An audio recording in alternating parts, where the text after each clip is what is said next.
20 years ago, mysterious spiritual ruins gates appeared on the planet Blue Star. From them poured spiritual energy and monstrous beasts, throwing the human world into chaos. From that chaos, spirit warriors emerged, people who awakened supernatural powers from the leaking energy. Among them, the rarest and strongest were spatial spirit warriors. The first spatial spirit warrior in Lingzhou, Li Mingshan, used his spatial abilities to fight back the beasts and restore peace. From then on, people believed that spatial power was the strongest. 20 years later, Li Mingshan continues to serve as a guardian, and this day, when he senses a ripple in space, he immediately goes to investigate. The disturbance leads him to the Jiangcheng City Welfare Institution, where a 16-year-old boy named Jin has just awakened a spatial ability, becoming the second person in Lingzhou to do so. Seeing this as an opportunity for publicity, the institution's director has already arranged a press conference to present him. In front of the press, the director brags and instructs Jin to demonstrate his power, but the result is underwhelming, as Jin can only create a small, unstable portal, far from the legendary feats of Li Mingshan. Just then, to everyone's shock, Li Mingshan himself appears, drawn by the spatial ripple, and the onlookers immediately assume he has come to take Jin as a disciple, urging Jin to follow him. However, Li Mingshan only glances at Jin before leaving without a word, making it clear that Jin's talent is too insignificant for him. And as a result, the reporters lose interest, and the event ends in disappointment. Later, the system evaluation confirms this outcome. Jin is labeled an E-rank talent with a level cap of Dark Iron 1 star, the lowest possible rating.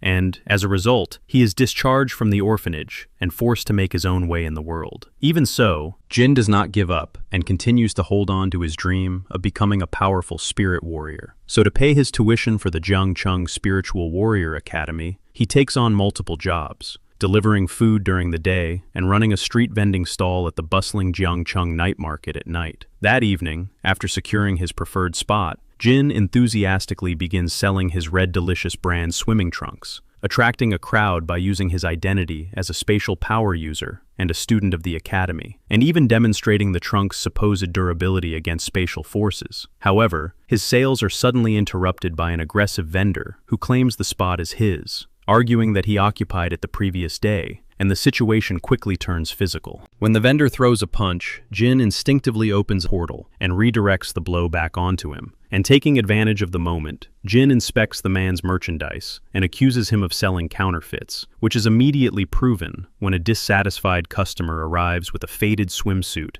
and demands a refund. However, the vendor shifts the blame onto Jin, and the customer insists that they all go to the management office. While trying to calm the situation, Jin accidentally causes the customer to fall and bleed from the nose, which enrages the customer. Furious, he transforms into a bear and begins brutally attacking Jin. Jin is beaten and eventually thrown to the ground. He reflects on his endless struggles, and at that moment, a drop of his blood falls onto the vending cloth beneath him, triggering the ultimate street vending system. A voice echoes in his head, announcing that the system has been activated and rewarding his 3 years of vending experience with one free lucky draw. And with the bear about to strike again, Jin accepts, causing the lottery to land on a consolation prize, a strength potion that grants him 10 times his normal physical strength for 3 days. A surge of power flows through him as he stops the bear's punch mid-air, drinks the potion, and retaliates with a single punch that sends the beast man flying and cracks the ground, drawing cheers from the onlookers, who are impressed by his sudden strength. Now filled with confidence, Jin approaches the defeated man, who lies naked in a crater, and calmly gives him a genuine pair of trunks to demonstrate their quality. The humbled man, named Wu Lang, blushes and asks to become friends. Just as Jin turns to leave, Wu Lang suddenly shouts that Jin is losing his hair, and when Jin touches his head, he realizes he is completely bald, causing him to flee home in shock, where he summons the system again. It explains that the baldness is a side effect of the consolation prize,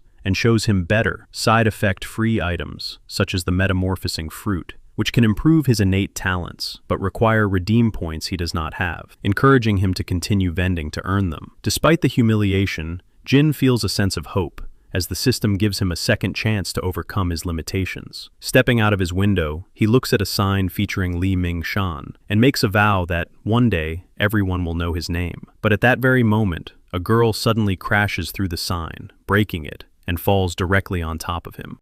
And that is it for today. If you enjoyed this recap, please subscribe to the channel, hit the like button, and feel free to write whatever you want in the comments section. Thank you for watching.